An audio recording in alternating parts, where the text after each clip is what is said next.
Welcome to A-Level and AP Physics. In today's lesson, we will discuss past paper questions from October November 2023 paper 2. In today's lesson, we will talk about electricity and waves. As always we do, we will discuss these questions in detail so you can improve your conceptual understanding of physics and also you can have better understanding of these questions. Let's study together, let's improve together. Total time for this exam is 1 hour and 30 minutes. You need to answer all questions in this paper and total mark for this paper is 80. Question 1 says the formula for a diffraction grating in the list of equations is n lambda is equal to d times sine of theta. Which of the following quantities does not have units? So if you look at these quantities, first of all we have n, so we need to understand what n is representing. N is representing fringe order and this is just number and this has no units. So we can say n has no units. Lambda is the wavelength, so the unit of this one is meter, means the SI unit for this one is meter. And then we have d, this is slit separation, so we can say this is slit separation. This is just distance and the unit of this one is meter. And then we have theta, unit of this one is radian, or we can say unit of this one is degree. So radian or degrees we can use. Now the question is that what is unit of sine of theta? You can think about this one, give it some time and tell me what is unit of sine theta. Try first of all by yourself. I hope you will come up with this answer. It has no unit. This is dimensionless. Why it is dimensionless and how we can prove this is dimensionless? If you look at this given equation, n lambda, this is equal to d sine of theta. This is homogeneous equation. Homogeneous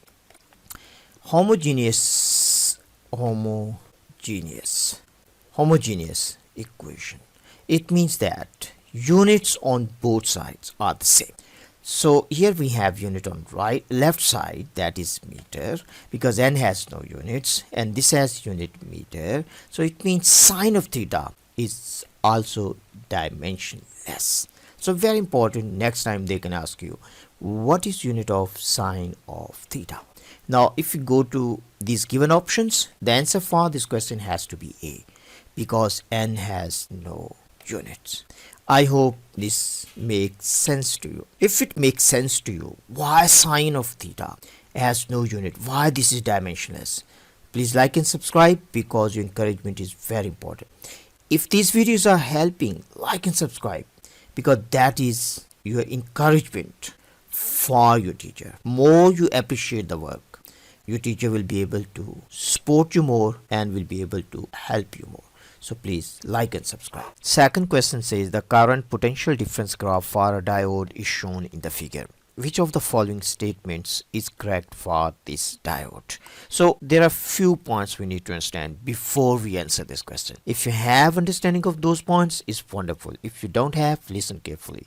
So first thing we need to understand, in this direction means to the right, we call this is forward biased. Forward direction you can say, or simply you can say this is forward biased, in forward direction, and this is reverse biased.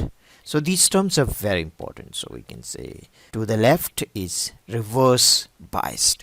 Now if we sketch a circuit, so simply we can draw a circuit like this. We can attach one safety resistor. So this one is the safety resistor.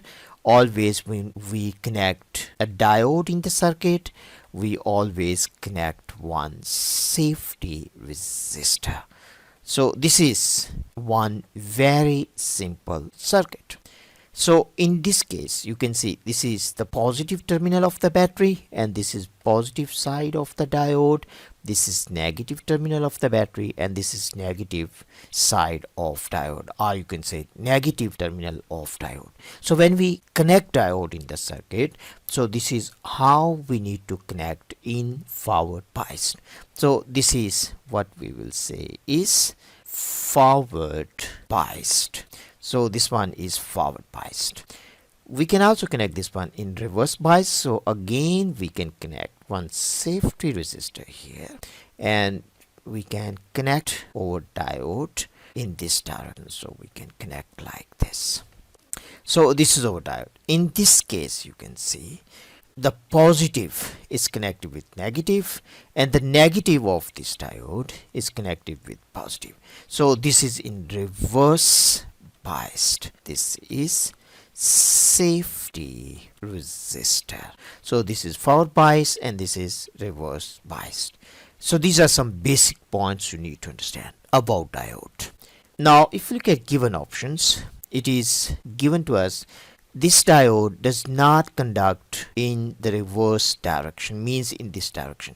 But if you look at this figure, we can see there is small current in this direction, and also there is a potential difference. So it's telling us does not conduct, means no current flow. But in this case, we have small amount of current. So simply you need to read this graph. So it means this option is not correct. The resistance of this diode in reverse direction is infinite, but actually it's not infinite because there is small current here. So if resistance is infinite, it means that V over I means I has to be equal to 0, then R will be infinite. If R is infinite, so let me write down, if R is infinite, then at any value of V, I has to be equal to 0.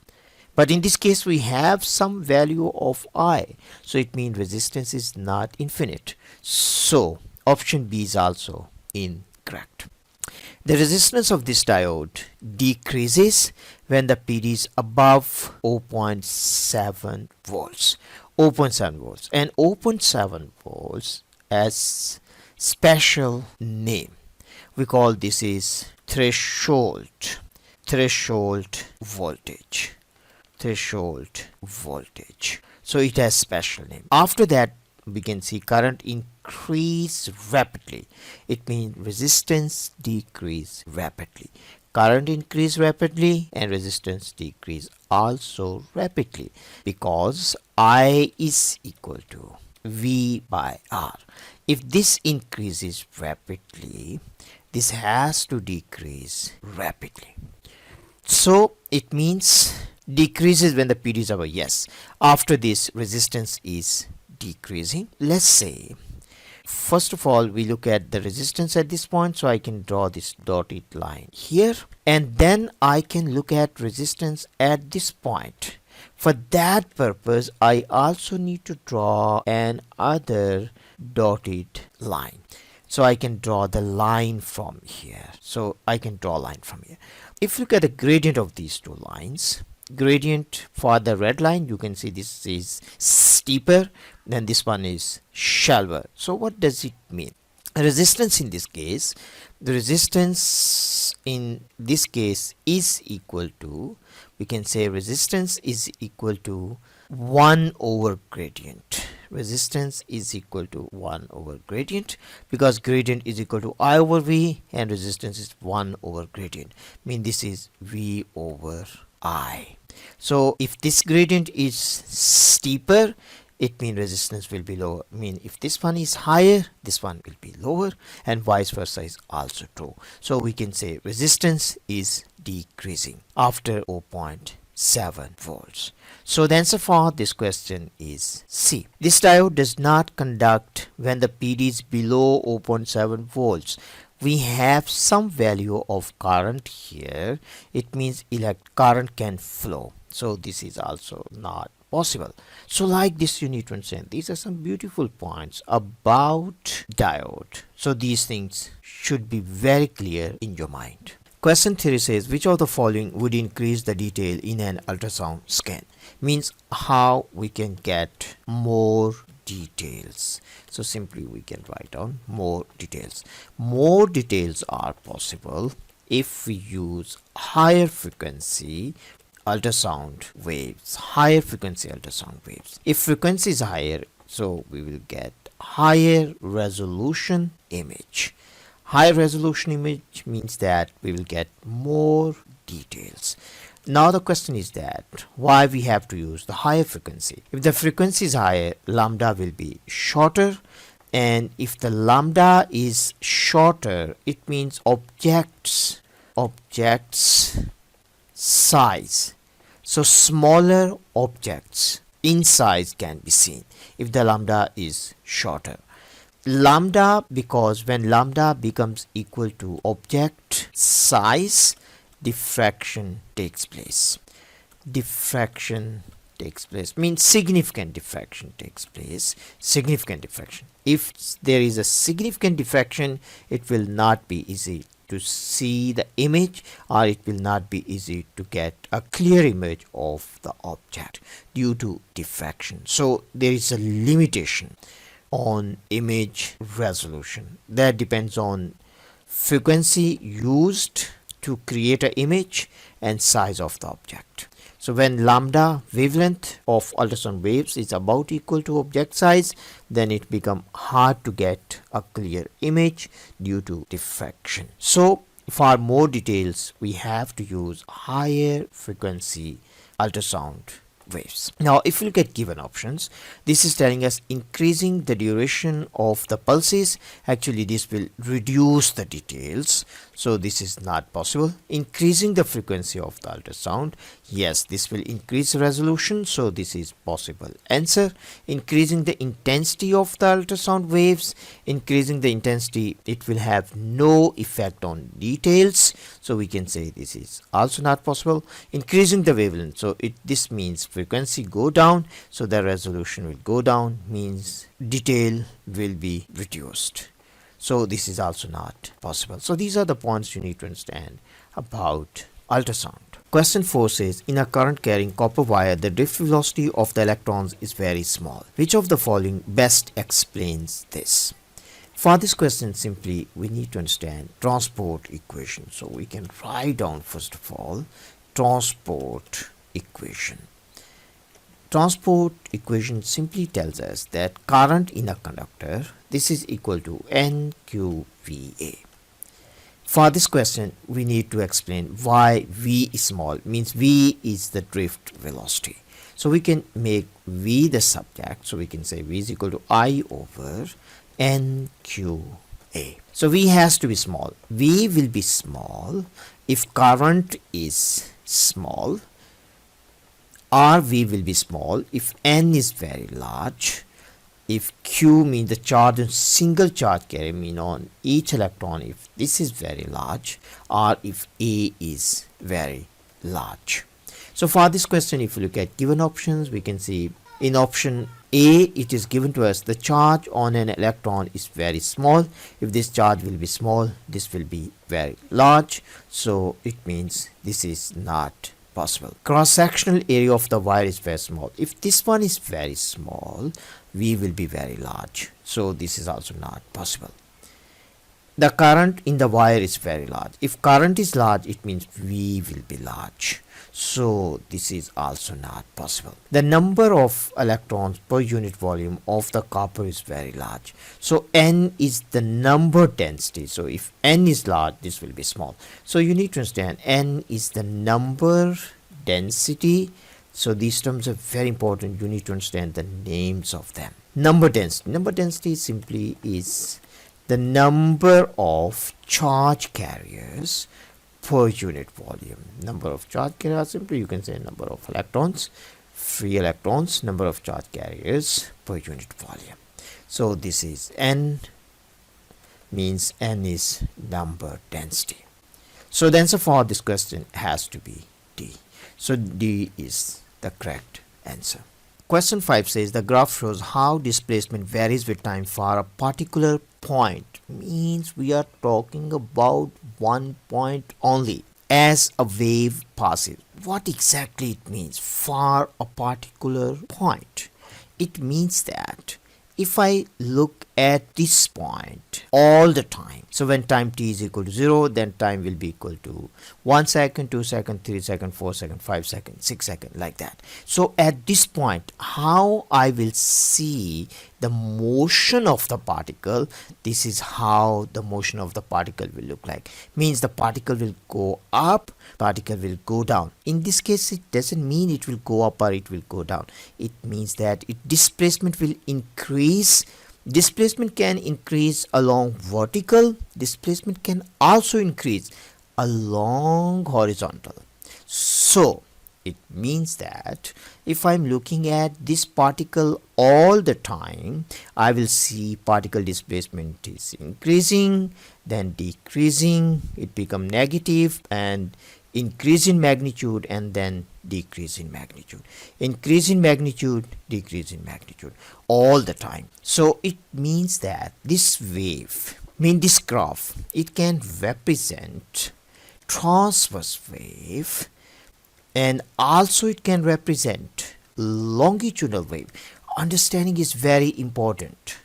You need to visualize. Each word in the question has certain meaning in physics, so you need to understand that.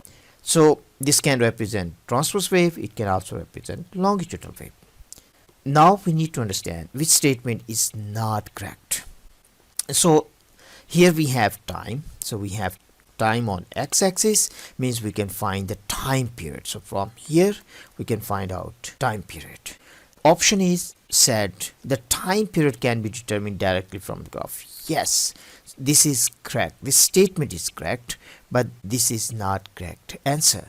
The wavelength can be determined directly from the graph. Wavelength we cannot determine because x-axis is time, so we can determine time. So it means this statement is incorrect. So the answer for this question has to be B. The wave could be longitudinal. Yes, it is possible. So this is true. The wave could be transverse. Yes, this is also possible. So the answer for this question is B. I hope you understand what this question is telling you. This question is telling you for a particular point as a wave passes. If I'm looking all the time at this particle, I will see displacement of particle will increase, then decrease, then increase, then decrease, and so on. So that's the reason it can represent transverse wave, and also it can represent longitudinal waves. I hope this one is clear to you. If this was helpful, please like and subscribe, because it's very important that you appreciate the work of your teacher. In this universe, nothing is free.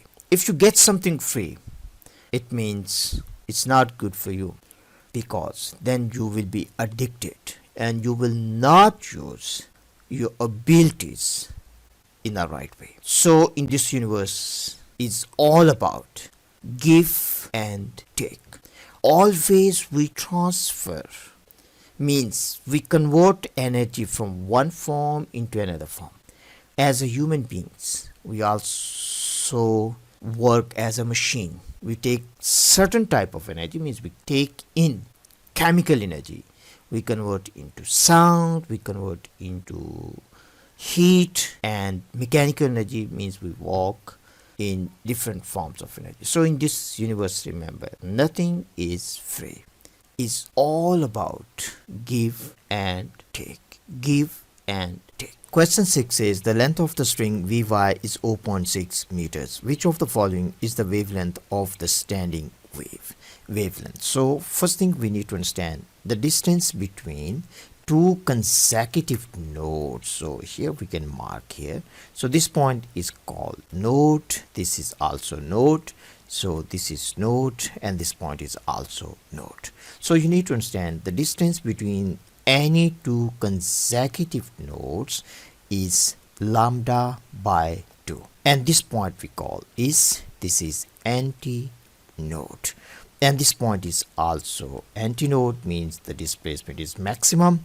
So this point is also antinode. And also the distance between any two consecutive antinodes, this distance is also equal to lambda by 2. So we can simply say the distance between these two is lambda by 2, and distance between these two nodes, this is also lambda by 2, and distance between these two consecutive nodes, this is also lambda by 2. And this total distance means the length of the string, this is equal to 0.6 meters.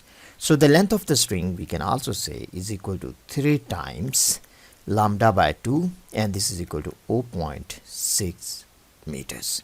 So from here we can say lambda, this will be equal to 2 times 0.6 divided by 3. So we can find out value of lambda. So if we divide this one by 3, we will get this one is 0.2, and we multiply 0.2 with 2, we will get this is 0.4 meters. So the wavelength is 0.4 meters. So this is how you can answer.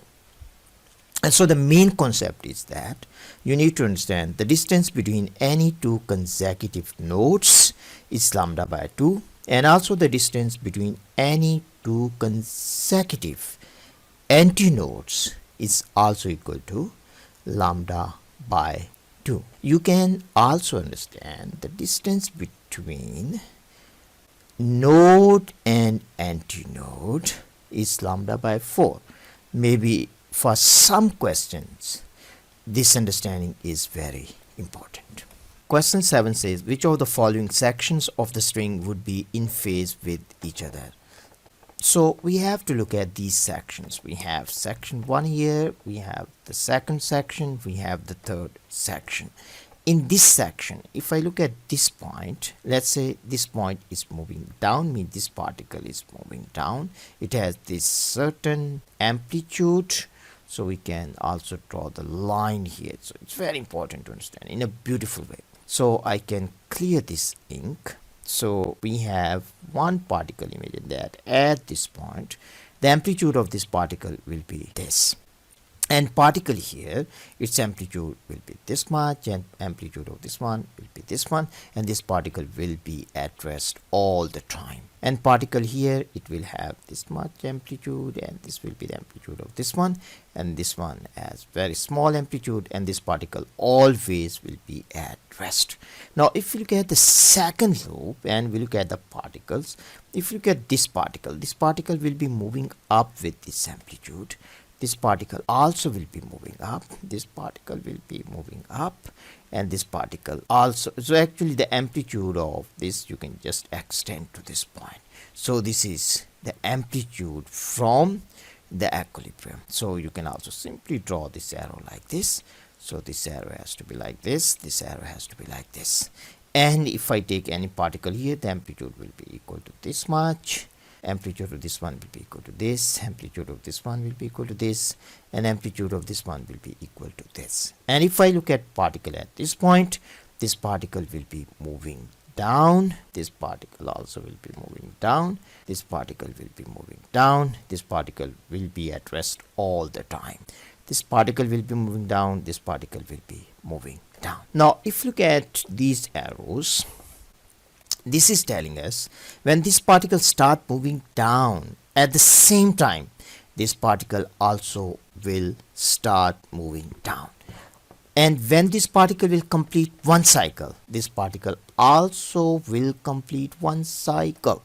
So it means this particle and this particle, they are always in phase. And if I look at this particle and this particle, these two particles also will be always in phase. So it means the particles in section VW and particles in section XW, always they will be in phase.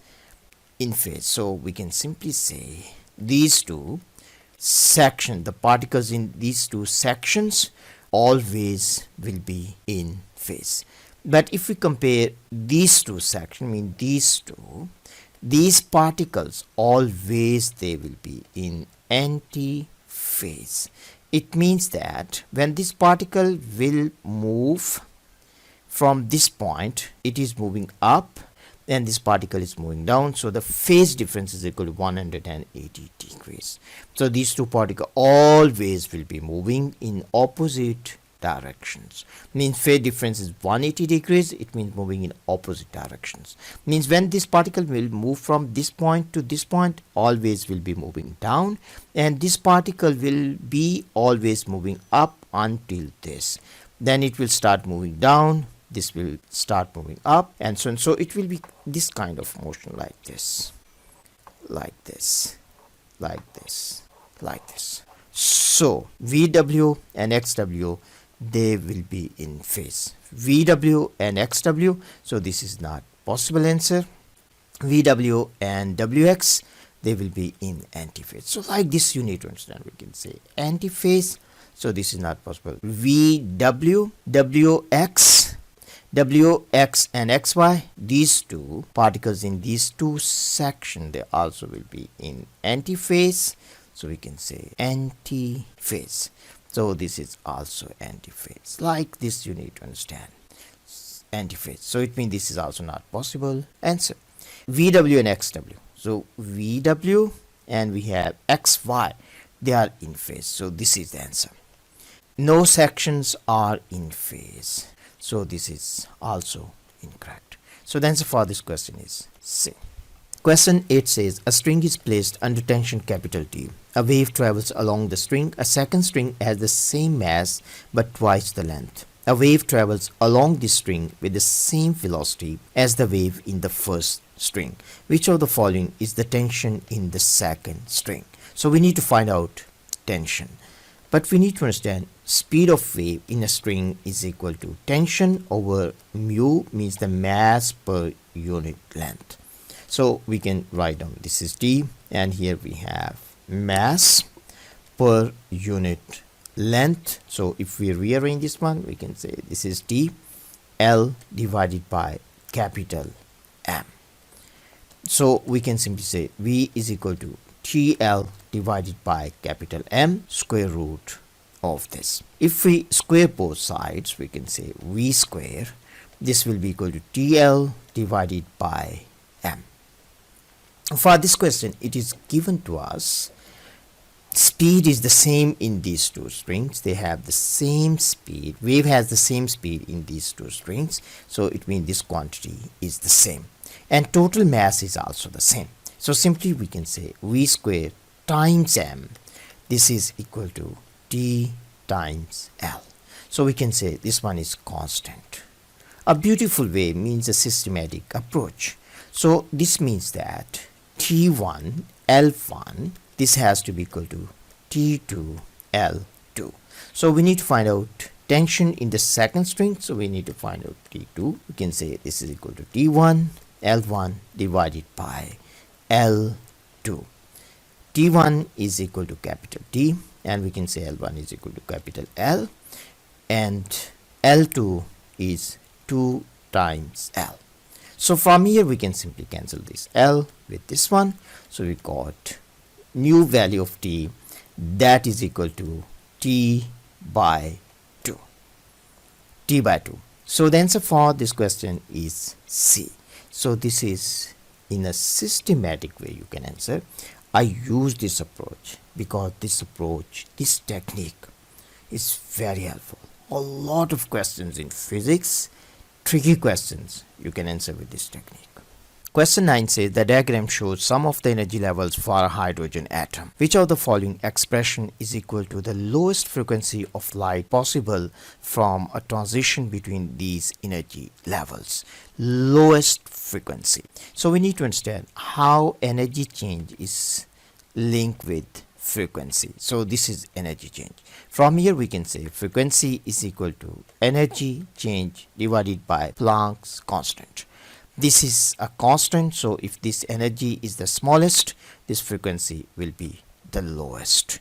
Now we need to look at energy changes. So we can imagine electron here when it jumps from this energy level to this energy level. So the energy change means the energy of the emitted photon, that will be equal to delta E1. Let's say that is delta E1, and this one will be equal to minus 1.2 1.36 minus 0, so it means energy change is minus 1.36 times 10 to minus 19 joules. So we can say this is multiplied by 10 to minus 19 joules because this factor is here. Now we can also consider the second. So in this case, if electron jump from this energy level to this one, we can say energy change will be equal to delta E2, and delta E2 will be equal to 2.42 times 10 to minus 19 minus we have 1.36. So you need to understand this is also minus times 10 to minus 19. So in this case we have negative 2.42 times 10 to negative 19 plus we have 1.36 times 10 to minus 19 joules. So this is energy difference. If we solve this one, actually we will get in this case 1.06 times 10 to minus 19. Actually I'm just writing these things in detail to explain you in a better way. So we got negative number. This is negative. Negative simply means that energy in this case is emitted, means the energy of electron has been decreased. So that's the reason we have negative sign here. But this question is simply asking us about the frequency. So don't worry about negative sign. There is no negative frequency. So this sign you can ignore. And for the last, when electron jump from this energy level to this one, let's say electron jump here, so we can also calculate delta E3. So we have negative 5.42 times we have 10 to minus 19 minus into minus we have, that is 2.42 times 10 to minus 19. So in this case, if you solve, you will also get negative sign. So it means that energy of electron has been decreased. Energy has been decreased. So we will also get negative answer, that will be equal to 3.0 times 10 to minus 19 joules. But for this question we need to calculate frequency, smallest frequency, lowest frequency. So smallest energy change means we have to take this energy change, or simply you can say delta E2. The same thing you have to just rewrite here. So we have negative 2.42 times we have 10 to minus 19 plus, I'm just writing this again, so we have 1.36 times 10 to minus 19, and this is divided by Planck's constant 6.63 times 10 to negative 34. So this is our final answer. So this is the answer. So if you look at given options, you can see this one is the right answer.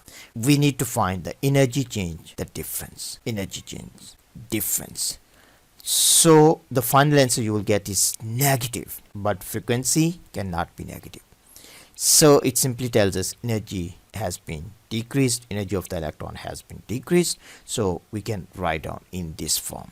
But maybe you will be confused. Oh, I don't see the negative. Why negative sign is not? Because this is just talking about energy change.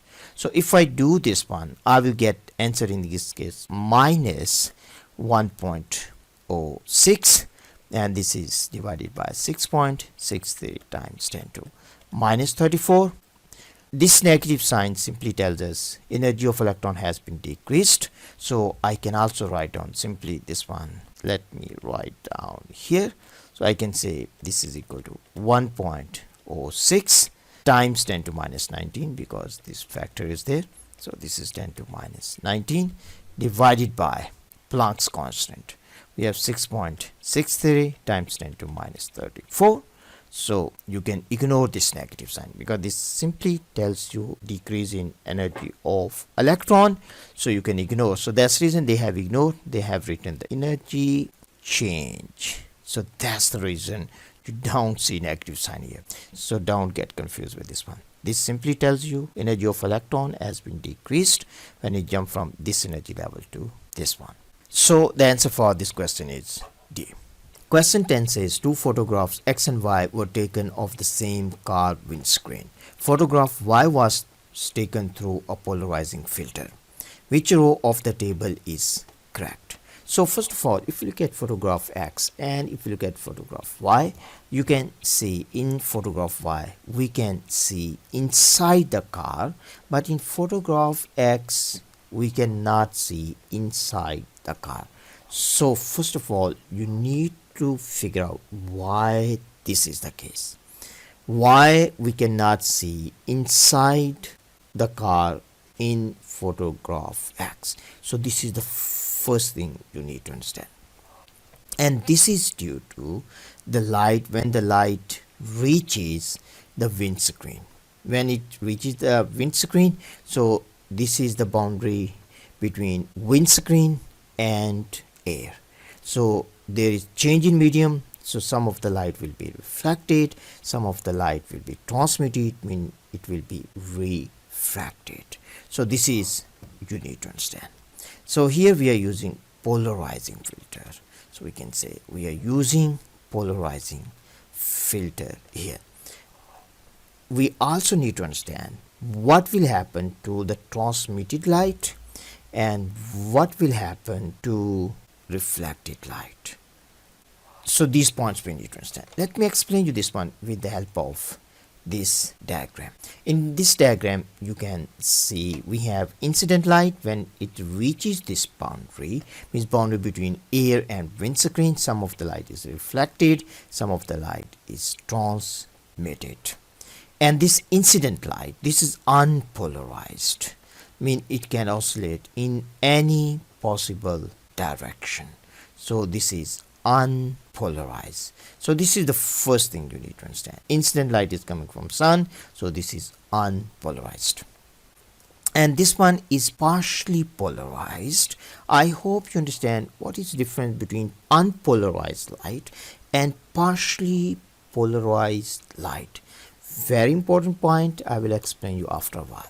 First of all, we will just answer this question. And if this angle is 90 degrees, mean angle between reflected light and transmitted light, refracted light. If this angle is 90 degrees, this is actually called Brewster angle. So angle of incidence, this angle we call is Brewster angle. So this is angle of incidence, this angle is Brewster angle. So this is after the scientist who discovered this phenomenon. So this is Brewster angle. If this angle is 90, this angle we call is Brewster angle. And this light then, this will be horizontally polarized. So this light will be horizontally polarized. So we can say this will be horizontally polarized. So this one is polarized, this is partially polarized, and this one is unpolarized. Now if you look at given options, I hope now simply you can find out light transmitted through the windscreen, mean this light transmitted through the windscreen, this light is partially polarized, or simply you can say this is unpolarized. This is close to unpolarized light, because this is oscillating in more than one directions. So we can say this is close to unpolarized light. But there is difference between unpolarized light and partially polarized light. I will explain you that point very soon. Because this is not plane polarized. Because this light is not oscillating in one plane only. This is oscillating in more than one planes. So we can say this is still unpolarized. So the answer can be C or answer can be D. And reflected light, this is plane polarized. So the answer for this question has to be C, because this is horizontally polarized, mean this can only oscillate along horizontal. So this is plane polarized, but this is not plane polarized. So this is close to unpolarized light. So the answer for this question is C.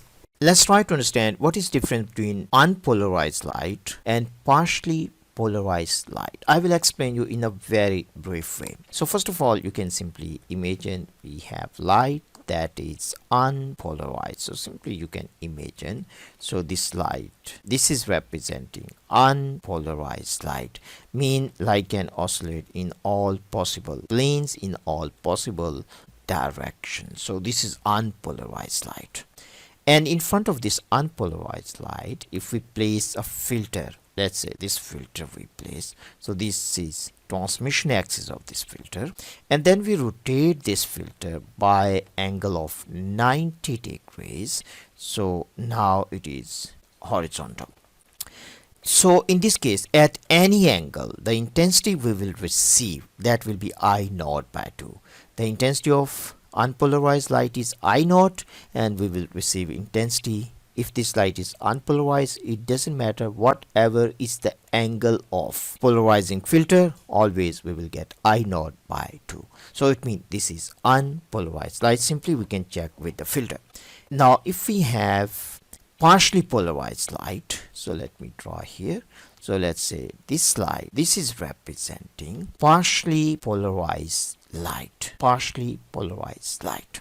Let's say the intensity of this one is I naught, and in front of this one again, if we place this filter, so let's say this is vertical polarizer, if we place in front of this one, and then we rotate the angle of this vertical polarizer by 90 degrees, mean we rotate this one by 90 degrees. Now it is like this. So I hope you will get the idea. It is like this. So in this case, we will receive light sometimes with maximum intensity, mean intensity will be higher, and sometimes we will see the minimum intensity. It means that at different angles, intensity of transmitted light will be different. So it means this light is partially polarized. So that's the difference. We can check with filter.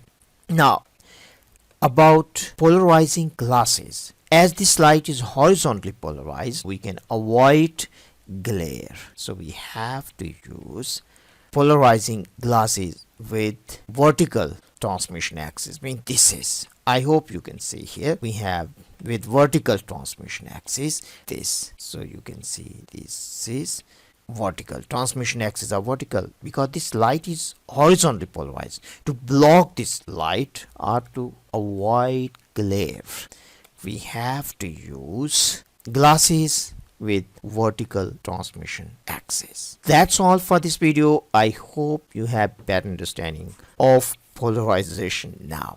If this video was helpful, as always, please like and subscribe. And if you want to support the channel, join Patreon, and also if you need more help, you can leave your questions in comments. You can ask me questions anytime. And also if you're looking for resources, you can join Patreon, because on Patreon I upload more resources.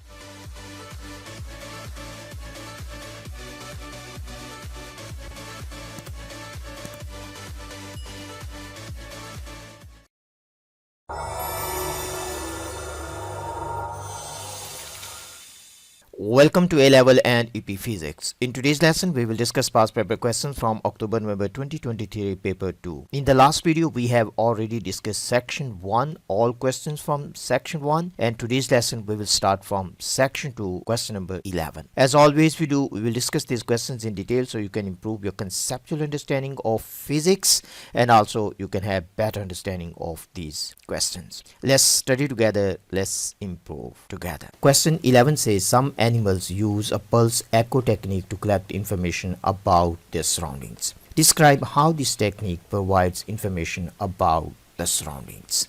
Pulse echo. It is very obvious from this name, means the name of this technique. It is given to us. This technique is pulse echo technique, and this is based on echolocation principle.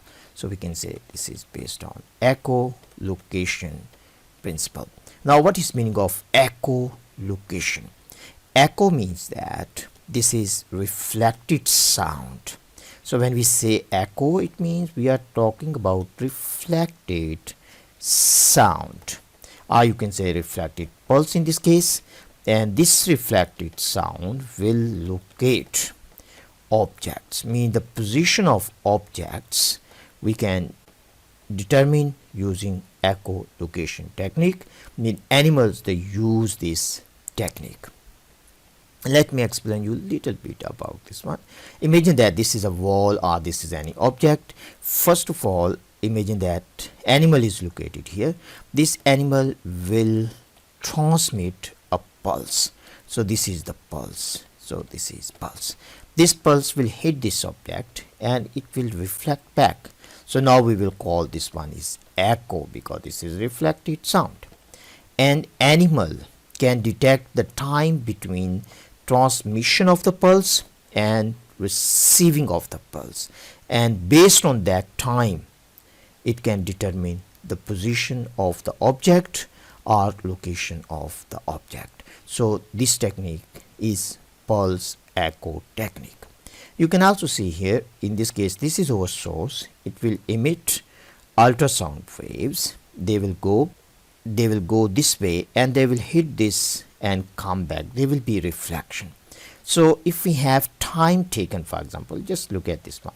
Let's say if we have time taken between these two, let's say time taken is t. So this time taken is t to go to this and t to come back. So we can say again here, so this time from this animal to this boundary and this time from boundary to animal back, we can say this is t. And if the distance between these two, let's say distance is equal to d, so we can find out d distance. This will be equal to v, the speed of sound in this medium, times time taken, and this time has to be the half. So we have 2t, so we will be taking 1t, so we can find out the distance between animal and the wall. So very simple method. It has many uses. We use this technique echolocation in ultrasound, medical imaging. Also it is used in sonar, and also it has many other applications. Let me show you the answer, how you can write on your answer. So this question has 3 marks, so you can mention these 3 points. First one, waves reflect off surrounding objects. So reflect off, so this is 1 point. Time to return is determined, means time when this pulse is emitted and the time when this pulse is received, that duration is determined, or you can say detected. And time taken then can be used to determine position of object, means d is equal to vt, position of object can be determined. And this is done by animal, in the head of animal. So animal can detect the time duration. Based on that they can figure out where object is located. And this technique is used by bat. Bat means the flying bats. And this question has 3 marks, so if you have written these 3 points, you will get 3 marks. Question 12 says 2 resistors are connected in a circuit as shown in the figure. An expression for the combined resistance of 2 resistors is equal to this. We need to derive this expression. So first thing we need to understand, these 2 resistors are connected in parallel. So this is the first thing. Now if you look at this junction, current I is entering, so we can say current I1 is leaving and passing through this resistor, and here we can say this current is I2. Based on conservation of charge, so simply we can say based on conservation of charge, I has to be equal to, means the total current entering has to be equal to total current leaving the same junction, because charge is not used up. Energy is used up by components, but charge is not used up by components. And also we can connect voltmeter. Let's say we connect voltmeter across resistor 1 and reading on this one is V1, and we can also connect voltmeter across R2 and let's say reading on this one is V2. As they are connected in parallel, so simply we can say V has to be equal to V1 and V1 also has to be equal to V2. Now we can use Ohm's law, means I, this will be equal to potential difference across the component divided by resistance of that component. So we can find out value of current passing through that component. This is the potential difference across the component. So we can write on I will be equal to V divided by R total, and I1 will be equal to V1 divided by R1, and I2 will be equal to V2 divided by R2. As in this case, V1 is equal to V2 and they are equal to V. So simply we can write down V divided by R2 total. This will be equal to V times, means we can take V common, so we can write on here R1. Here we can write down this is R2. So on both sides we can cancel this V, so this V will be cancelled, so we left with 1 over R total. This will be equal to 1 over R1 plus 1 over R2. Now simply we can take LCM, so we can take this is R1 times R2. So here we will get this is R2 plus R1. We need to write on R total is equal to this one, mean the combined resistance. So the combined resistance, simply we need to flip this one, so we can write down R total in this case will be equal to the product of R1 and R2 divided by sum of R1 and R2. And this question has 3 marks. If you have written these points, you will get 3 marks. Question 13 says resistivity paper is paper covered with a thin layer of carbon. The distance between the ends of a piece of resistivity paper is 12.0 centimeters. The resistivity paper is 4.2 centimeters wide as shown in the figure. The resistance between the ends of the resistivity paper is 8.8 centimeters. Calculate the thickness of the layer of carbon. Resistivity of carbon is given to us. We need to find out the resistance between these two ends. So simply we can imagine our battery is connected between these two ends. Now we need to understand resistance is equal to rho L by A. And this is the cross-sectional area we need to consider because current is entering from this side. And so we can say cross-sectional area in this case will be equal to W, the width means that is equal to 4.2 centimeters times the thickness. Now we can rearrange, we can say thickness in this case will be equal to rho L divided by R times W. So we have value of resistivity that is 3.7 times 10 to minus 5, and we have to consider this L, so this is 12.0 times 10 to minus 2 centimeters. We have to convert into meters, and value of R is given, that is 8.8 ohms, and the value of W we have, that is 4.2 times 10 to minus 2. Now simply we need to solve this one. If we solve this, means if we calculate value of T, we will get that is equal to 1.2 times 10 to minus 5 meters. So this is the thickness, mean this thickness we have figured out. So there are few points you need to understand: which L you have to take when you use the formula, and which area, cross-sectional area, you have to consider. Cross-sectional area through which current is entering or current is leaving. Next time if they ask you to calculate resistance between these two sides, so you will be taking this cross-sectional area, this will be the L. So these things you need to understand, what L is representing in this equation and what A is representing in this equation. So if you have got this right answer and you have used this formula, if you have used this formula, you will get 1 mark, and the second mark you will get if you have used A is equal to W times T, and the third mark you will get if you have got the right answer. Part B says a student connected the ends of the resistivity paper to a cell of EMF 1.5 volts and a voltmeter as shown in the figure. The reading on the voltmeter is 1.4 volts.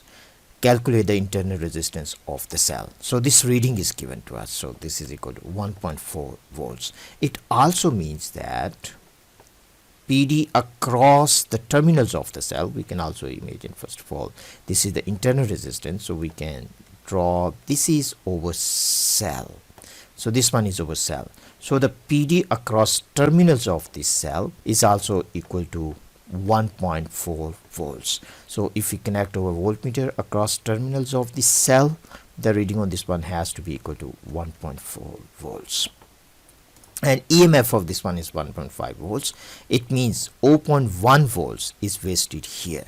So we can say EMF in this case, it has to be equal to VR plus, we can say resistance of this one is capital R, has to be equal to V capital R. So we have EMF in this case 1.5 volts, and this one we can find out because this value we have, that is 1.4. so the potential difference across the internal resistance, that is equal to, so we have PD across internal resistance. Now we can find out value of current because we have resistance of this resistor that was equal to 8.8 ohms. So we can find out value of current. That will be equal to V divided by R, means 1.4 divided by 8.8. We will get this is equal to 0.16 amps. So current passing through this resistor, this current is equal to 0.16 amps. This is ideal voltmeter, so no current is passing through this one, very little, so we can ignore. So current here in this branch, that also has to be equal to 0.16. so current passing through this internal resistor is also equal to 0.16. so now we can write down VR. This has to be equal to I times small r. We need to find out internal resistance, so this will be equal to VR divided by I. So we have value of V, that is 0.1 volts, and this is divided by current, that is 0.16 amps, and if we simplify this one, we will get 0.63 ohms. So this is the internal resistance, 0.63 ohms. So this is how you can figure out, a very beautiful way to figure out this type of problem. So this is very important one. So first thing you need to understand is this. You can find out value of VR, then we can find value of current because no current is passing through this one. Resistance of ideal voltmeter is close to infinity. So for ideal purposes, we can consider this one. Resistance is infinite. So this is how you can figure out. Second part says the connection to the right hand terminal of the voltmeter was moved to a distance of 3.0 centimeters from the left hand side of the resistivity paper. Determine the reading of the voltmeter. So first of all, let's try to understand what is given to us, what this question is telling us. It is given to us, first of all, voltmeter is connected here, the right hand terminal of the voltmeter. Then we move this right hand terminal from here to this point. So right hand terminal is here, and the length of this part of resistivity paper we have, that is 3 centimeters. And question is asking us what is the reading on this voltmeter. We can also imagine if we connect a voltmeter between this point and this point at 3 centimeters. So let's say we connect voltmeter V1. Reading on V1 and reading on this voltmeter will be the same. And also for this question, we have already figured out that the potential difference across this resistivity paper, that is equal to 1.4 volts. So this is equal to 1.4 volts because this is equal to the terminal potential difference across this cell. So we have reading of V2, this reading we have, and the total length of this resistivity paper is equal to 12 centimeters. Now when we are talking about the same resistivity paper, so let's say current I is coming, current passing through 3 centimeters and 9 centimeters is the same because this is the same resistivity paper. So from here we can say current passing through 3 centimeters is the same as current passing through this whole resistivity paper, 12 centimeters. So this is first thing we need to understand. Now how we can find out value of current passing through 3 centimeters? We can say this will be equal to potential difference across this one divided by its own resistance, that will be equal to rho L by A, and the total PD across this resistivity paper, that is equal to 1.4 volts, and divided by the total resistance of this resistivity paper. We can say this is rho L by A. We can also say, let's say this is L1, we can say this is L2, so we can say this is A2, we can say this is A1, and resistivity in this case, this is resistivity. If you want to write on, you can say this is rho 1, this is rho 2, As we are talking about the same resistivity paper, it means it is made of the same material, so this resistivity will be cancelled with this one. And cross-sectional area, because it has uniform cross-sectional area, so this also will be cancelled. So we left with V1 divided by L1. So L1 is 3 centimeters, so we can say L1 is 3 centimeters, and here we have 1.4 volts, and here we have, this is 12 centimeters. We need to find in this case V1, so we can say V1 will be equal to 3 centimeters times, this is 1.4 volts, we have 1.4 volts, and this is divided by 12 centimeters. You no need to convert units because centimeter will be cancelled, so this is also centimeter. So we will get V1 is equal to 0.35 volts. So this is a proper way to answer this question. It's a nice question. This question has only 1 mark, but it's a conceptual question. Many students, they will get stuck with this question if the basic concepts are not clear. So this is a way to answer this question. So the main concept is this one. Current passing through 3 centimeters and 12 centimeter resistivity paper is the same. And then we can simply use Ohm's law and we can figure out answer.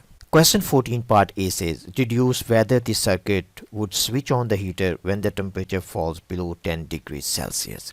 You should include a calculation of the PD across the thermistor when the temperature is 10 degrees Celsius. So we need to calculate PD across this thermistor. So first of all, we can simply imagine we have a voltmeter that is connected across this thermistor. In order to calculate this PD, we need the resistance of this thermistor.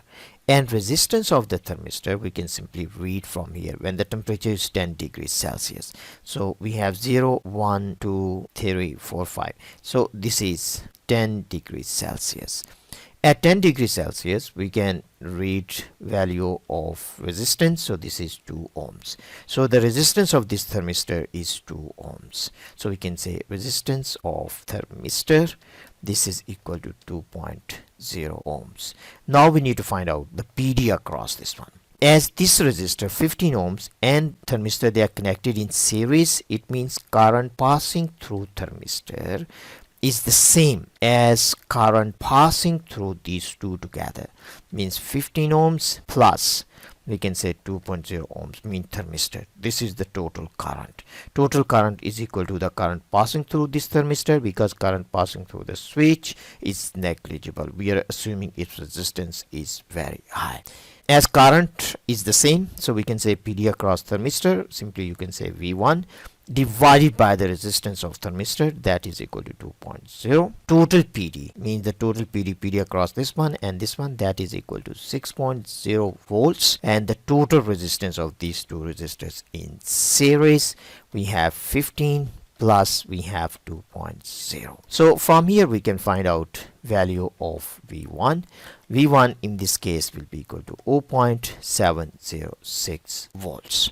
0.706 volts. As this value is greater than 0.70, it simply means that heater will be on.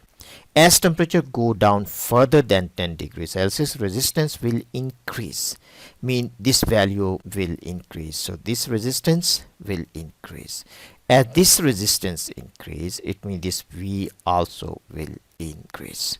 V will also increase. So simply we can say as temperature goes below 10 degrees Celsius, as the temperature will decrease, the resistance of thermistor will increase. As resistance of thermistor increases, PD across thermistor, this one will also increase. So heater will be on. So we can simply say heater will be on. So this is how you can answer. So heater will be on when temperature falls below 10 degrees Celsius, because heater will be on at this when temperature is 10 degrees Celsius. Then if temperature even drop than 10 degrees Celsius, resistance will increase. As resistance will increase, it means there will be higher PD across thermistor, so heater will be on. So this is how you can answer. This is just based on the previous concept. if you have mastered this concept now, a lot of questions, mean the tricky questions based on this concept, you will be able to answer. Part B says explain why the resistance of the thermistor changes with temperature. In order to answer this question, we need to understand what kind of material we use to make thermistor. Thermistor is made from semiconducting material, means is a semiconductor, is kind of semiconductor. As it is kind of semiconductor, when we increase the temperature of this one, electrons will gain energy and the number of free electrons will increase. So the number of free electrons will increase. As number of free electrons increases, or you can say number of conduction electrons increases, means more electrons in the conduction band. It means that resistance of thermistor will change. In this case, resistance will decrease, and vice versa is also true. So these are the points you need to understand. This question has only 2 marks, so you can mention 2 points. You can say as temperature increase, more free electrons. As there are more free electrons, it means that resistance will decrease. So these 2 points you have to mention in your answer, because this question has 2 marks. So this is how you can write down your answer. If you have written the first point, you will get 1 mark, and if you have written the second one, you will get 2 marks. But the second one is depending on the first statement. If you have written this one and then you have written this, you will get 2 marks. That's all for today's lesson. We will stop over today's lesson here, and I'll be uploading the remaining questions very soon before your exam. If this video was helpful, please like and subscribe, and also leave some comments in comments section as always you do. In order to support this channel and also for extra resources, please join Patreon.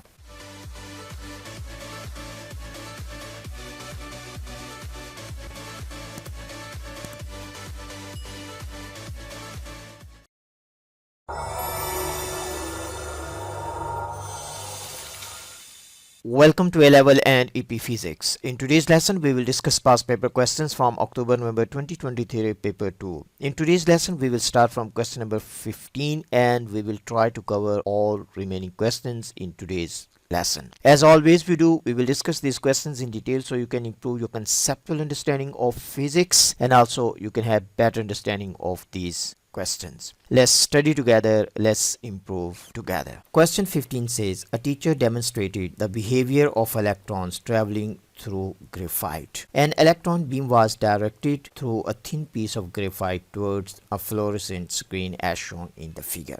The electrons produced a pattern on the fluorescent screen as shown below. For part A, this demonstration can be used to make the conclusion about the behavior of the electrons and structure of the graphite. State these conclusions. Means question is asking you, in your answer, you have to talk about behavior of the electrons and structure of the graphite. So it's very important, read question carefully and try to understand what is question, and then start writing your answer. Not just read and start writing whatever is in your head. You need to understand what is question. So in the answer, we have to talk about behavior of the electrons and structure of the graphite. So what kind of behavior we see from this one?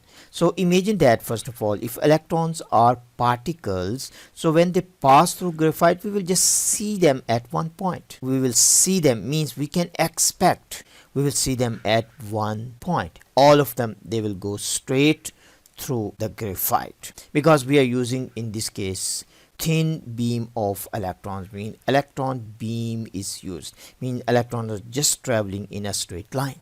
So we will expect them to see them at one point. But what we have seen, what we have observed, we observe circles, and this is telling us there is diffraction.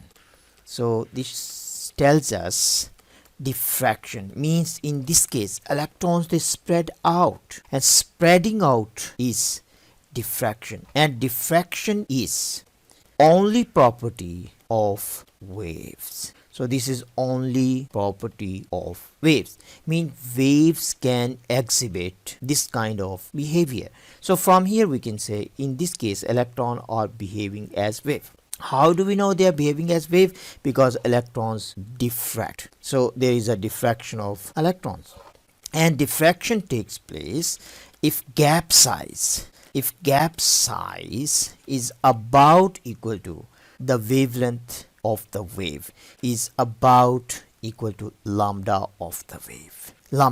So in this case, lambda for electron, it has a special name. We call that is de Broglie wavelength, or simply we can say that is de Broglie. Actually proper name is de Broglie. So this d we can write down small letters, so this is de Broglie. So the proper way of reading this one is de Broglie wavelength. So this is de Broglie wavelength.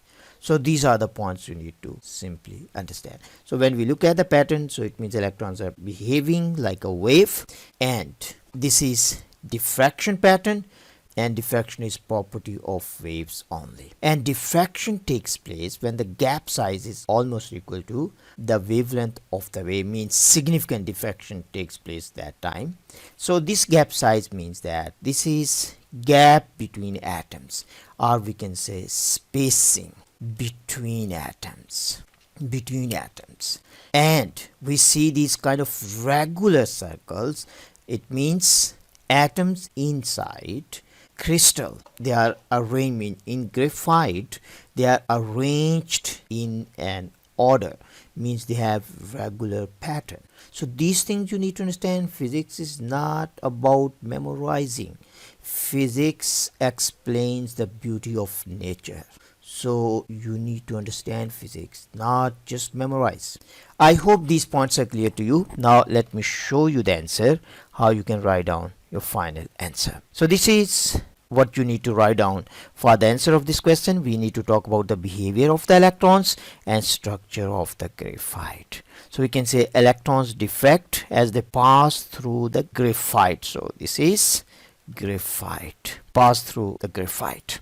So electrons exhibit wave behavior. So we can see this pattern is a diffraction pattern. It means electrons diffract, so they are showing wave properties. It also shows that structure of graphite must be ordered because they are regular. These circles, concentric circles, they show regular pattern as there is significant diffraction. So de Broglie wavelength of electrons is similar to spacing of gaps between graphite atoms. So this is how step by step you can answer. So you need to develop your understanding when you look at the question, how to approach step by step. Part B says the electrons were accelerated through a potential difference of 2400 volts before interacting with the graphite. Show that the work done on each electron is about 4 times 10 to minus 16 joules. So if you look at this figure, so here first of all we will produce electrons, means electrons will be emitted, and then potential difference is between cathode and this anode, means positively charged plate. Electrons will accelerate and they will gain kinetic energy, and here work will be done by electric field. And so how we can calculate that work done? So simply first of all you can imagine, for better understanding, we can imagine we have one negative plate and this one is one positive plate, and potential difference between these two plates is 2400 volts. We can also imagine if one electron is here, electron will have electrical potential energy, and when electron will reach this plate, that energy will be converted into kinetic energy. But the better way to write this one is, we can say the change in EPE will be equal to change in KE, because electron when is moving from negative to positive, electron is losing electrical potential energy and electron is gaining kinetic energy. So in this case simply we can say work done will be equal to change in EPE, and change in EPE is equal to Q times delta V, and charge on single electron is equal to 1.6 times 10 to minus 19 coulombs, and potential difference we have between these two plates, that is 2400. And if we simply multiply this one, we will get our final answer, that will be equal to 3.84 times 10 to minus 16 joules, and this is very close to 4, means up to 2SF. We can say this is 4.0 times 10 to minus 16 joules. So this is our final answer, and this is how you can approach a beautiful way to answer this one. For the second part, we need to calculate the maximum velocity of the electrons. May you understand how to calculate this one, but maybe you are not clear why they are saying it is the maximum velocity. So let me explain you why they are saying this one is the maximum velocity. So we will go back to this capacitor setup again. So here we have positive plate and also we have negative plate. So as we discussed before, here we have potential difference between these two plates. So this one is the potential difference. They are saying the maximum velocity. As I mentioned before, at this point electron has EPE, electrical potential energy, and when electron reach at this point, it will have kinetic energy. So in this case, we are assuming that all the EPE has been converted into KE. So in this case, we can say speed of the electron will be maximum. So maximum speed means that the change in EPE in this case is equal to change in kinetic energy. And change in EPE we have already calculated. That was 3.84 times 10 to minus 16. We have already calculated. So here we have 1/2 mv max square, and v max we need to calculate. So we can say v max in this case will be equal to 2 times 3.84 times 10 to minus 16, and this has to be divided by m, the mass of electron, and we need to take square root of this. So here we have 2 times, this is 3.84 times 10 to minus 16, and divided by mass of electron, that is 9.11 times 10 to minus 31 kgs, and if we take square root of this one, our final answer will be equal to 2.90 times 10 to 7 meters per second. Very high speed.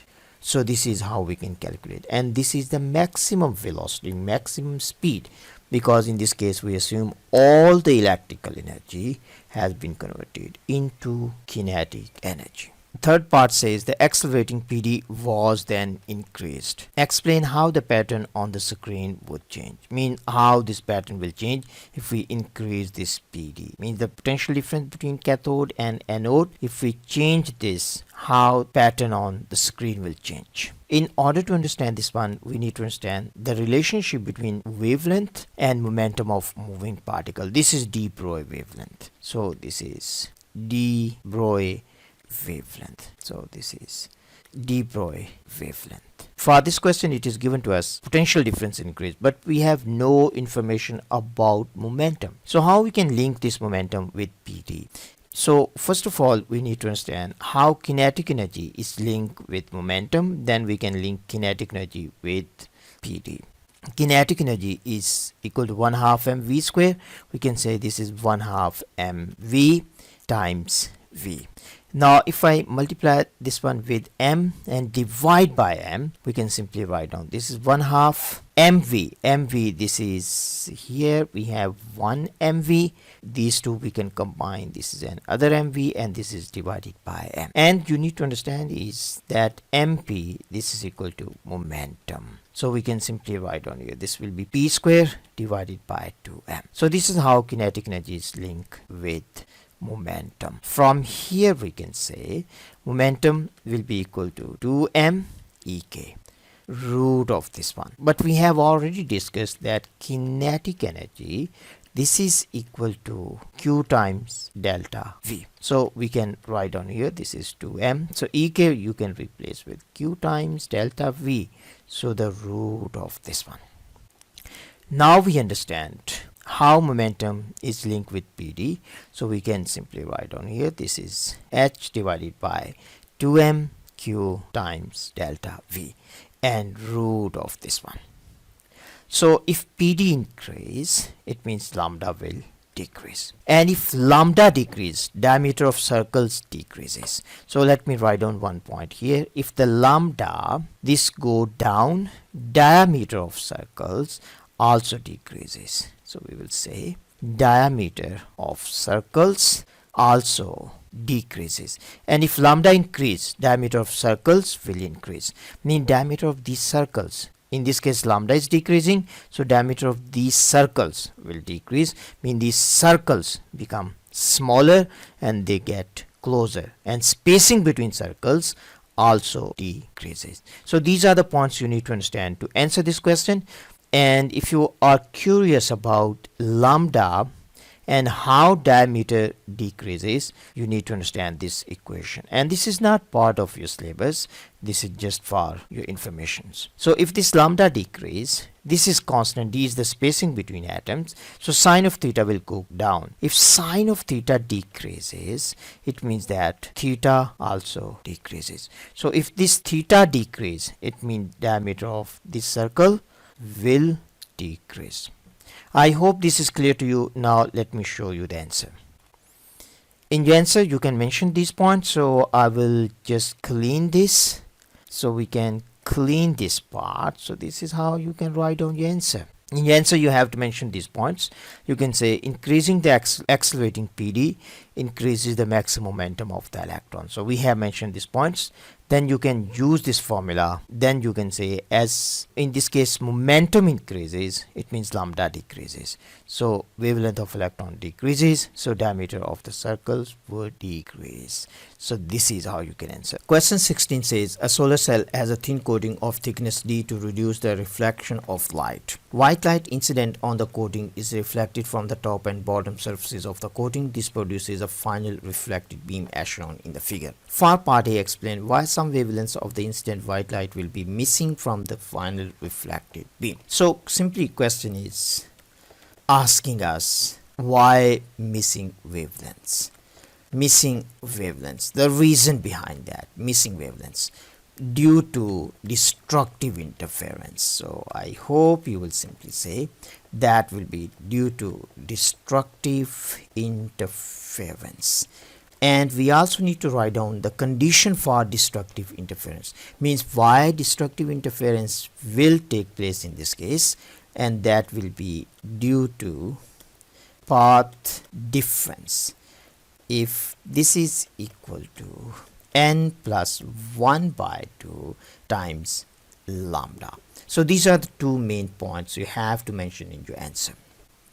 Now if you look at this figure, so I'm assuming this is rare medium because this is there, so this is rare medium, and coating, so this is dense medium, and I'm assuming this one is the denser medium, means denser than coating. So at this point, reflected beam, its phase change, its phase will change by 180 degrees, and phase of wave at this boundary also will change by 180 degrees. 180 degrees. So now if the thickness of the coating means 2d, if this is equal to lambda by 2, and this is the lambda in the coating, means the wavelength of light, it depends on the medium. So this lambda is in this coating. If this condition is true, it means there will be destructive interference. So it means that here if we have this, means this reflected beam, and the other one will be 180 degree out of phase, and here we will see no light because this is due to destructive interference. So these are the points we need to understand. If these points are clear to you, now let me show you the answer, how you can write down your answer. In your answer you can talk about these points. Destructive interference occurs when the two reflective waves meet in antiphase and they cancel each other. This cancellation causes missing of wavelengths. Destructive interference will take place if PD between two waves is equal to this. So these 3 points if you write down, you will get 3 marks. I hope this makes sense to you, and in the second part even we will discuss more about this one. Part B says white light is incident perpendicular to the surface of the coating. Calculate the wavelength that would be missing from the final reflected beam. Assume the refractive index is 2.3 for all visible wavelengths and value of D is given to us.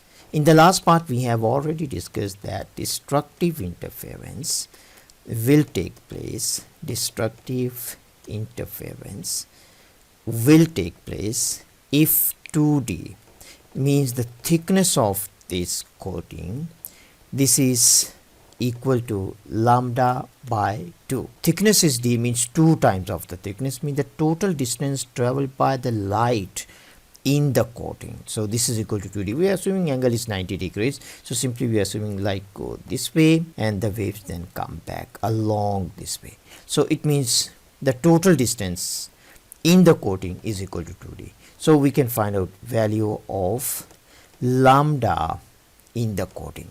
So we can say this is lambda coating. So this is lambda coating. And this is equal to 2 times value of D. So it means 4 times D, and value of D is 6.5 times 10 to minus 8 meters. So if we multiply this one, we can find out value of lambda. Lambda will be equal to 2.6 times 10 to minus 7 meters. But this is wavelength in coating. We need to find out wavelength in air. So for this purpose we need to understand refractive index of the medium, refractive index of the medium divided by refractive index of air or in vacuum. This is equal to speed in vacuum. So we can say this is speed in vacuum or speed in air divided by speed in medium. So speed, we can say this is F times lambda. So this is lambda in air and this is F times lambda in medium, means in this case we are talking about coating. So from here we can cancel this frequency with this frequency. Now from here we can write down N medium means refractive index of coating divided by refractive index of air. This will be equal to lambda in air divided by lambda in coating, or medium is coating. So we can find out lambda in air. So lambda in air, this one will be equal to lambda of coating multiplied by N of coating. So this is N of coating. So this is the wavelength in coating. Now lambda in air is 1, so we no need to write down that. N in air is 1, means the refractive index of air is equal to 1. Now simply we need to multiply these two. So we have lambda in coating, this is 2.6 times 10 to minus 7 meters, and value of N is 2.3. One thing you need to understand, they have given you that refractive index for all wavelengths is equal to 2.3, but refractive index increases if the frequency increases. So it means that blue color has higher refractive index as compared with red color. So this point is also very important to keep in mind. Maybe they can ask you next time. Now simply we need to multiply. If we multiply these two, we will get 5.98 times 10 to minus 7. This is in meters, so in nanometers we can say this is 598 nanometers. Part C says a solar cell array is placed on the roof of a house as shown in the figure. The area of the solar cell is 8.7 square meters. The roof of the house slopes at an angle of 60 degrees to the horizontal as shown below. When the intensity of radiation from the sun perpendicular to the surface of Earth is 1.1 kilowatts per square meter, the output of the solar cell is 5.4 times 10 to 6 joules per hour. For this question we need to calculate efficiency. So efficiency, first of all, we can write down this will be equal to P out useful divided by P in. So this is the input power. So we have P out, so simply we can write on P out. This is equal to 5.4 times 10 to 6 joules per hour, means 60 times 60. So here we have joules. This is in seconds. So if we solve this one, we will get 1500 watts. So we can convert this one into kilowatts. So this is our P out. So simply we can plug in. Now we need to find out P in. So we can say incident power. So we can say incident power on solar cell, on solar array. So this is what we need to calculate now. For this question, it is given to us intensity of radiation from the sun perpendicular to the surface of earth is 1.1 kilowatts per square meter. 1.1 kilowatts per square meter. So we have 1.1 kilowatts per square meter, means per 1 square meter here. And now simply we need to multiply with area of the solar array. Which area we have to consider? So it is given to us rays are incident perpendicular to the surface of the earth like this. So which area we have to take in this case? We have to take the projected area, mean this area we have to take, this area, and this one is cosine of, so this side is cosine of theta. So if this area, let's say, is A, so this has to be A cosine of theta, and this value is given to us, that is 8.7. So it means we have to multiply with 8.7 cosine of 60 degrees. So this is meter square. Now if we solve this one, we will figure out incident power on solar array. So the incident power in this case will be equal to 4.785 kilowatts. So simply we can plug in values here now. So we have 1.5 kilowatts, and this is divided by 4.785 kilowatts. So this is kilowatts, this is also in kilowatts, and if we solve, we will get, this is our final answer. So this is about 31%. So this is our final answer. I hope this is clear to you. So you have to take area, this projected area, because it is given to us intensity of radiation from the sun perpendicular to the surface is 1.1. Perpendicular to the surface is given, so we have to take this area, this area. So that's the main tricky part of this question. I hope this video was helpful. Please like and subscribe because your encouragement is very important. And remaining questions I'll be uploading by tomorrow, and all the questions will be uploaded before your exam.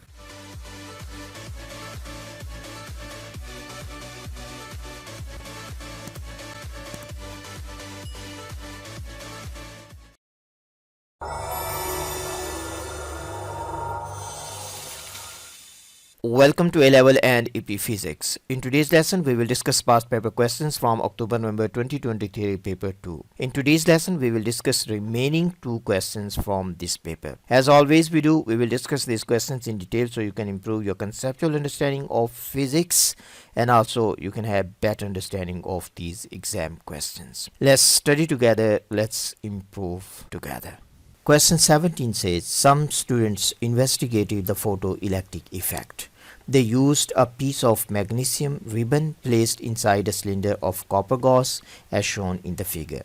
There was an air gap between the copper gauze and the magnesium ribbon. The copper gauze was connected to the positive terminal of a power supply, and the magnesium ribbon and sensitive ammeter were connected to the negative terminal of the power supply as shown in the figure.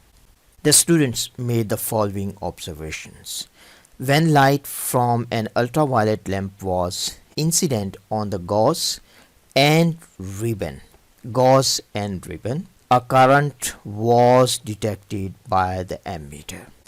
When the polarity of the power supply was reversed, the current decrease to 0. Part A says explain these observations, and this question has 6 marks. First of all, we need to understand, for this question it is given to us there was electric current when copper gauze was connected with positive terminal and magnesium ribbon was connected with negative terminal of the power supply. So it simply means that when we shine UV light on this magnesium ribbon, in this case electrons are emitted. So simply we can say photoelectrons are emitted, or we can say photons of UV light cause emission of photoelectrons. UV light cause emission of photoelectrons. Emission of photoelectrons. Photoelectrons simply means that electrons emitted due to light. So we call them photoelectrons. Now we need to explain what is the condition for emission of photoelectrons. So the energy of each photon,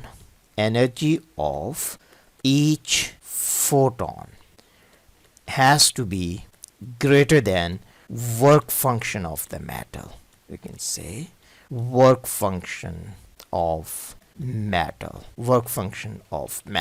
So in this case means magnesium ribbon greater than work function of magnesium ribbon. Then we can talk about the polarity. We can say electrons are attracted. Electrons are attracted to the positive terminal, means copper gauze, because this is connected with positive terminal. So we can say attracted to the positive charged gauze, we can say, because it has positive charge. And current flow, we can say current flow in the circuit. So this is we can answer. And we also need to explain when the polarity is reversed, we can say when polarity is reversed, there is repulsive force. Mean this side is negative now, so this side is negative now and this side is positive. So when electron move this side, they will be repelled due to this one. Polarity is reverse, electrons are repelled. And cannot reach copper gauze. We can say, or we can simply say electrons don't have enough kinetic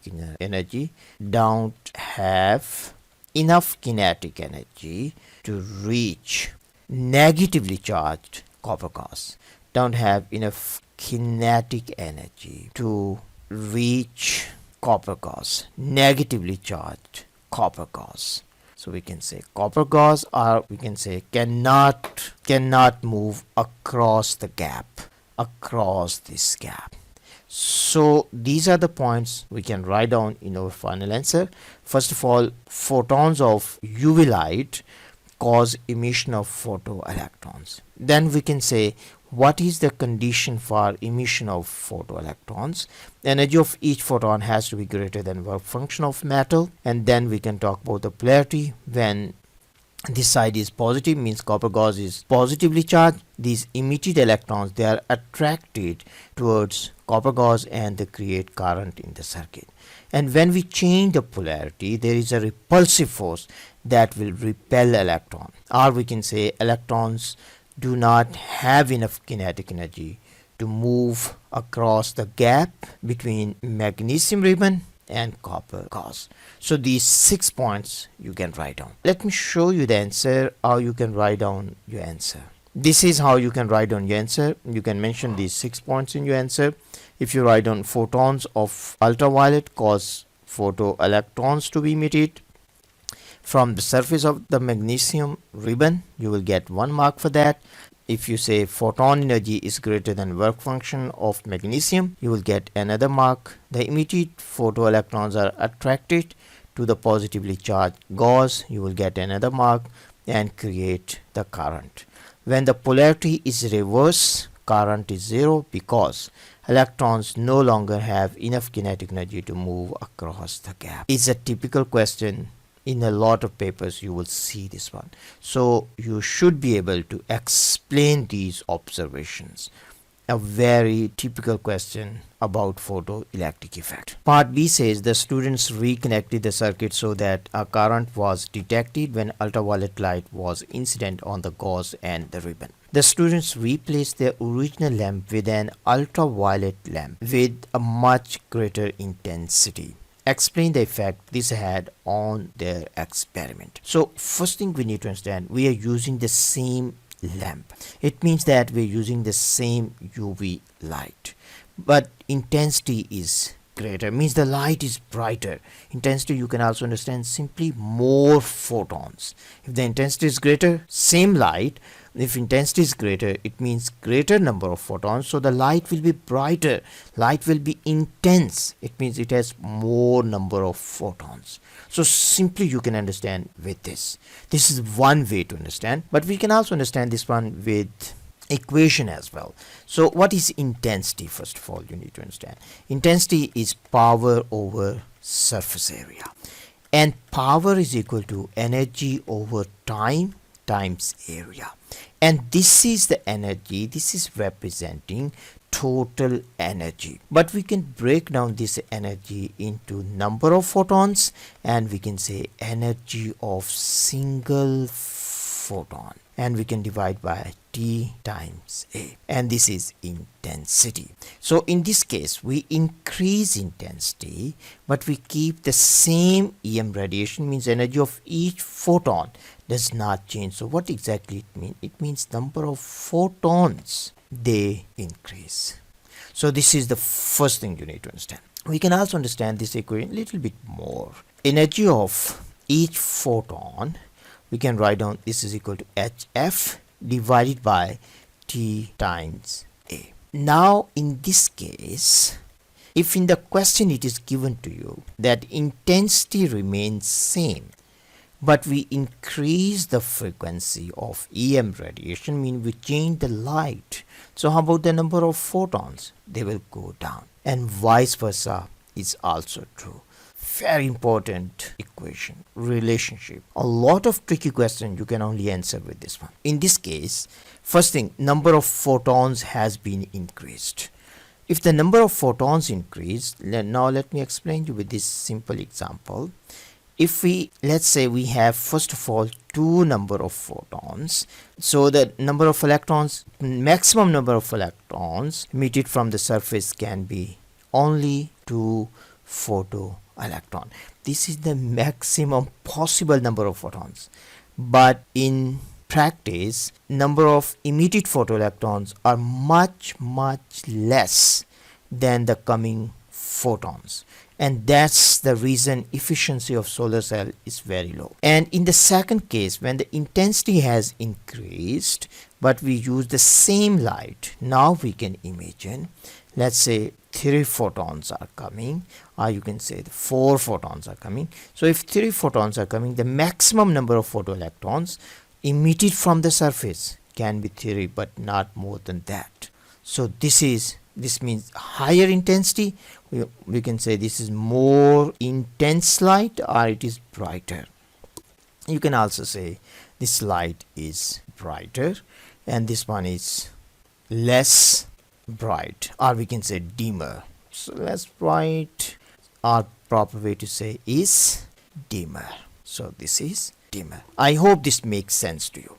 So it simply means that if we increase number of photons, number of emitted electrons will increase. If number of emitted electrons increase, it means rate of flow of charge will be greater. So it simply means that current will be higher. So these are the points you have to mention in your answer. Now let me show you the answer. So in your answer you can talk about these points. The first one, you can say greater intensity increases the rate of photons emission from the lamp. You will get 1 mark. This leads to an increased emission rate of photoelectrons, you will get the second mark, and the third mark if you have written greater rate of flow of charge. Second part says the ultraviolet lamp was replaced by a laser which emitted red light of wavelength 633 nanometers. Deduce whether the photoelectric effect will occur. Work function of magnesium is given to us. So for this question, simply we need to calculate first of all energy of single photon. So we can say energy of red photon, that will be equal to hc over lambda. H is a Planck's constant and its value is 6.63 times 10 to minus 34 joules second, and c is 3.0 times 10 to 8, and the value of lambda is given to us. This is 633 nanometers. Now if we simplify this one, we will get 3.14 times 10 to minus 19 joules. So this is energy of red photon. And work function we have, so we can also write down work function of magnesium. This is equal to 3.7 electron volts, and 1 electron volt is equal to 1.6 times 10 to minus 19 joules. So we can convert this one also into joules. Simply we need to multiply with 1.6 times 10 to minus 19. This is joules per electron volt actually. So this is joules per electron volt. You can also see from here, for example 1, I can simply say this will be equal to 1.6 times 10 to minus 19 joules per electron volt. So electron volt will be cancelled in this case. So if we solve this one, we will get 5.92 times 10 to minus 19 joules. Now simply we need to compare these two. These two we need to compare now. So as in this case, work function is greater than the energy of red photon. So it simply means that no photoelectric effect, means no photoelectron will be emitted. So simply we can say no photoelectric effect in this case, because the work function is greater than energy of red photon, or we can say energy of red photon, as this is lower than work function, so no emission of electrons. And emission of electrons will only occur if energy of photon is greater than or equal to work function of the metal. Question 18 says a ray of light from a laser pointer is directed into a semicircular glass block as shown in the figure. There is a layer of water along the vertical flat side of the glass block. Explain why the ray of light does not change direction when entering the glass block. Your answer should refer to wave fronts. Mean in our answer, in our explanation, we have to talk about wave fronts. So first of all, let's try to understand in a very simple way. If you look at this point, the angle between the surface and the light, this angle is 90 degrees. So we can also draw here. So imagine that this is the boundary between two mediums. So this is boundary. You can imagine this one is glass. So this is glass and this one is air. To understand in a simple language, so imagine that this light is coming. So this light is coming, and angle between the surface and the light is 90 degrees. So this light simply, this will just go in a straight line, mean it will go this way. So that's the reason as angle is 90 degree between surface and the light, so it just go in a straight line. We can also say as the angle between normal, if we draw the normal line here at this point, angle between normal, so let me use different color so you can see this one. So if I draw this normal line here, so angle between normal and incident ray is 0 degrees. It means direction will not change. So this is the main idea. But now we need to explain this one using wave fronts. Now if you look at this animation, you can see these horizontal lines. These horizontal lines, they are representing wave fronts. So they are representing wave front. These horizontal lines, they are representing wave fronts.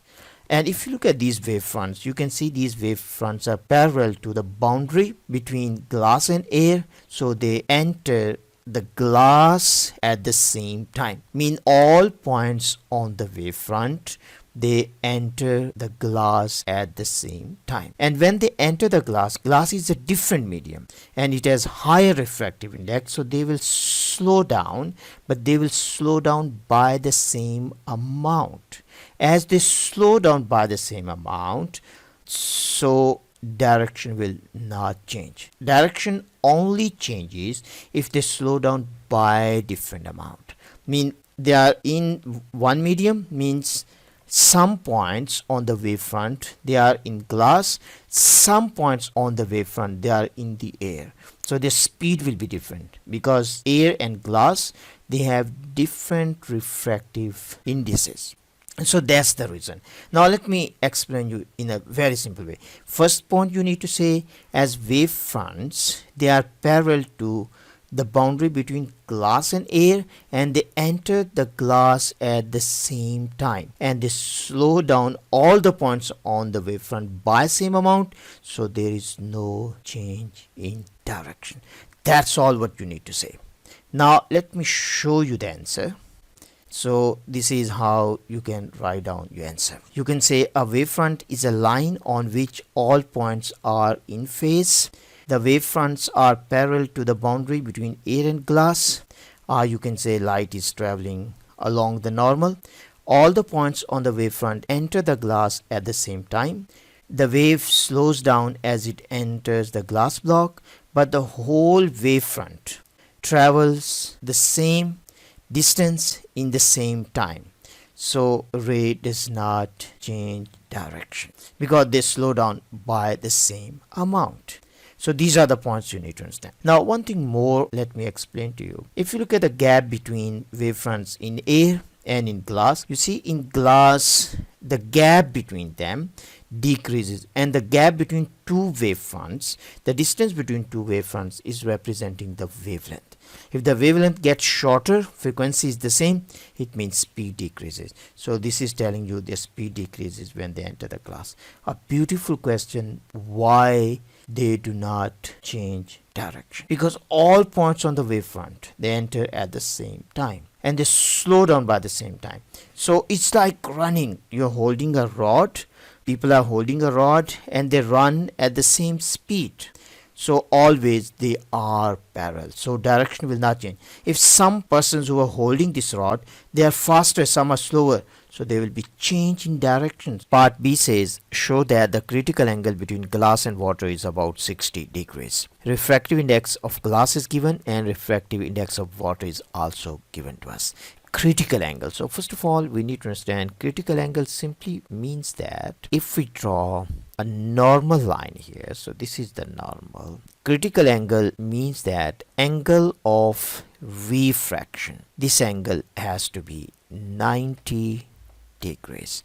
Angle of refraction means this angle with normal, this one has to be 90 degrees. So this one is over angle of refraction. So this is angle of refraction, and this angle of incidence we call is critical angle. So simply we can use Snell's law in this case. We can say n1 sine of theta 1, this has to be equal to n2 sine of theta 2. N1 we are talking about glass, so this is over glass. We are saying this is medium 1 and this is second medium, means water, this is the second medium, not the air. So water is second medium.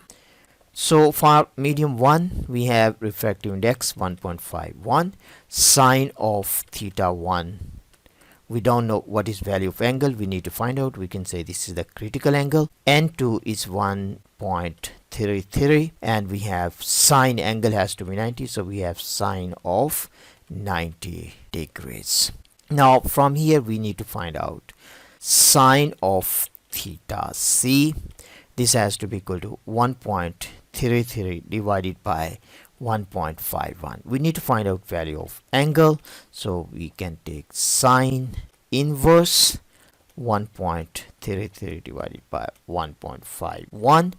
If we simplify this one, we will get 61.7 degrees. So this is the critical angle. So value of this angle is 61.7 degrees. Part C says complete the diagram to show the path of the ray of light after meeting the boundary between the glass and water.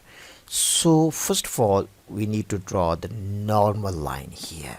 So this is the normal line. Now if you look at this angle is greater than 61.7 degrees.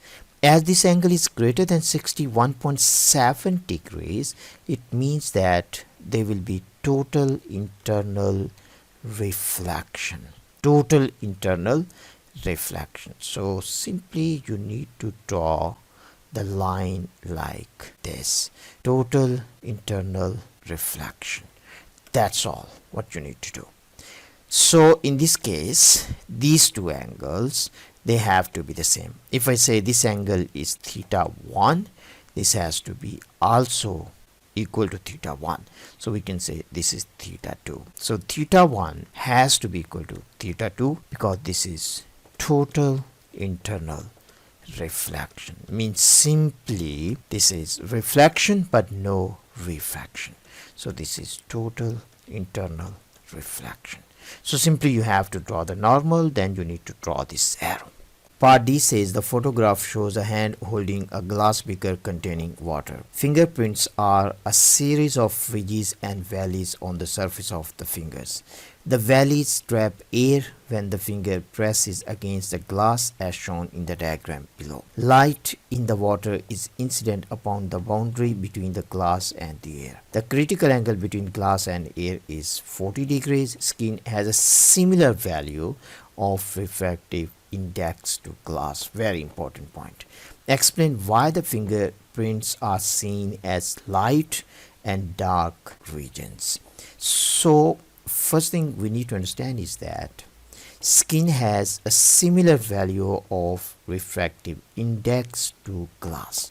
So it simply means that if the light is coming from the glass, simply we can draw this arrow here. So this light will just be transmitted, it will just go straight. So light will be transmitted because glass and skin, they have same refractive index, means the same medium. So most of the light will be transmitted. So it simply means that where is the skin, that area will appear dark because no light will be reflected back. And where is the air actually? Air, so light will be reflected. So here will be reflection. So we can draw arrow here. In this case, light will come here and some of the light will be reflected. There will be reflection. So these areas, they will appear bright. So we will say these areas, they will appear brighter. So we will see light and dark regions. We will see the dark regions where is transmission of light, means the refractive index of glass and skin is the same. So most of the light will be transmitted. And where is a change in medium, at that boundary there will be reflection of light and that area will appear brighter. And that is happening where is air. So these are the points you need to understand. This question has 4 marks. So we will say where is transmission of light, those areas are dark, and where is reflection of light, those areas are brighter because there is a change in medium.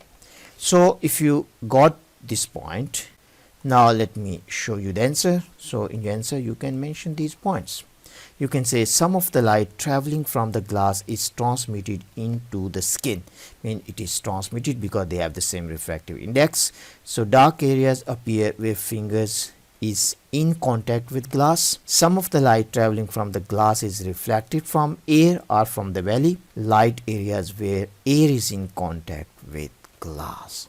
A beautiful question and also the last question from this paper. We have done all the questions from this paper and I have explained you all the questions in detail. I hope this video was helpful. If this video was helpful, please like and subscribe because your encouragement is very important. And also, I will really appreciate your efforts and cooperation if you can share this channel with your friends and classmates. And also, if you want to support this work and you need more help, you can join Patreon.